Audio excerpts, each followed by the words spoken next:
안녕하세요. 청년 유네스코 세계유산 지킴이 종묘를 들려드리는 종묘한 이야기입니다. 오늘 소개할 인물은 종묘 공신당에 모셔져 있는 최윤덕입니다. 최윤덕은 고려가 멸망하기 전인 1376년에 경상남도 창원에서 출생하였습니다. 왜구를 무찔러 국민을 보호하던 최훈의 장군의 아들로 무방 가문 출신입니다. 그러나 최윤덕이 5살이 되던 해에 어머니를 여의었고 아버지인 최은혜는 변방을 지키느라 집을 나가 있어 어린 최윤덕을 양육할 사람이 마땅치 않았다고 하네요. 그래서 같은 마을에 사는 사냥을 하거나 그릇을 만들어 생계를 유지하던 천민 신분의 양숙척 손에서 키워졌다고 합니다. 최윤덕은 어려서부터 무신으로서의 재능이 보였다고 하는데요. 산에서 소와 말에게 먹이를 주는 도중 갑자기 호랑이가 나타나 활로 쏘아 죽이고 돌아와서 얼룩무늬를 가진 큰 짐승이 나오길래 쏘아 죽였다 라고 말했다는 일화도 있습니다. 호랑이를 얼룩무늬 짐승으로 표현했던 것으로 보아 그가 꽤 어린 나이에 겪었던 일이라는 것을 유추해 볼 수 있습니다. 최윤덕은 태조 3년인 1394년에 18살이라는 나이로 소과에 급제하면서 무신 경력을 쌓기 시작합니다.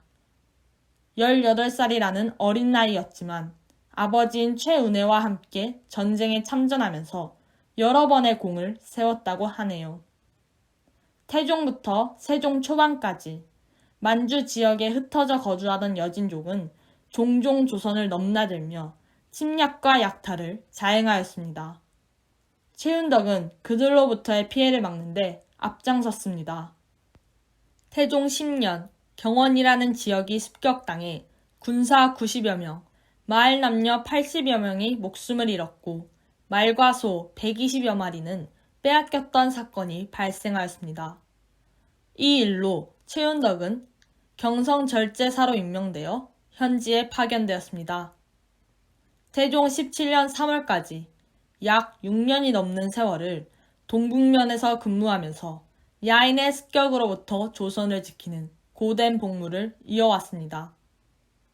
최윤덕이 변방에서 도성으로 돌아온 1년 뒤 양녕대군이 세자 폐위되었고 세종대왕인 충녕대군이 새로운 세자로 책봉되었습니다.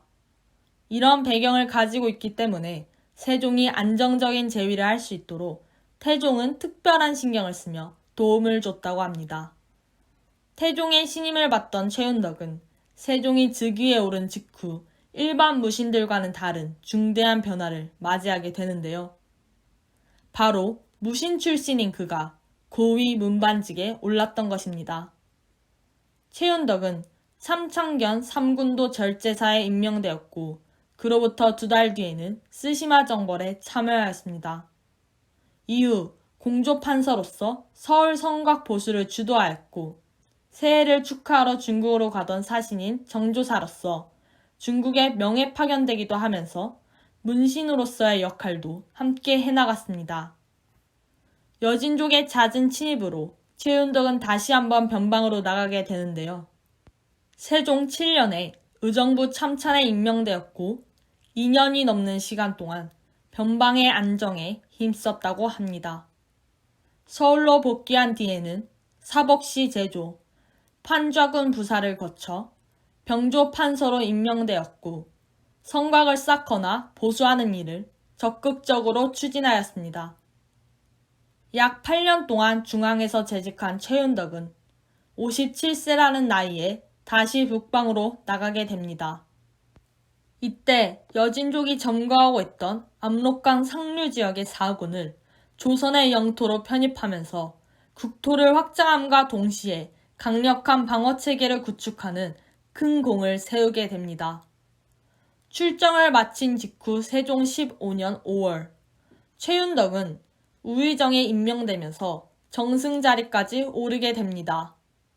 이후에도 노령의 나이임에도 불구하고 국방의 안정이 흔들릴 때면 출정을 마다하지 않았다고 하네요. 크고 작은 폭행 문제, 인성 문제가 있던 무신들과 달리 사건 한 번 없이 인품마저 완벽했다는 최윤덕. 그가 외롭고 고된 변방에서의 근무를 마다하지 않고 국방의 안정에 든든한 기여를 하였기 때문에 세종 또한 마음을 놓고 엄청난 업적들을 만들어낼 수 있었을 것입니다. 세종의 신임을 받던 그는 종묘 세종실에 모셔져 종묘 배양공신이 되었습니다. 무신으로 시작하였지만 문반 사회에 진출해 최고의 문반직인 좌회전까지 오른 최윤덕. 출장 입상이라 불리우는 그의 노고와 뛰어남에 박수를 보내게 되네요. 그럼 저희는 다음 시간에 더 유익한 정보로 돌아오겠습니다. 지금까지 종묘를 들려드리는 종묘한 이야기였습니다.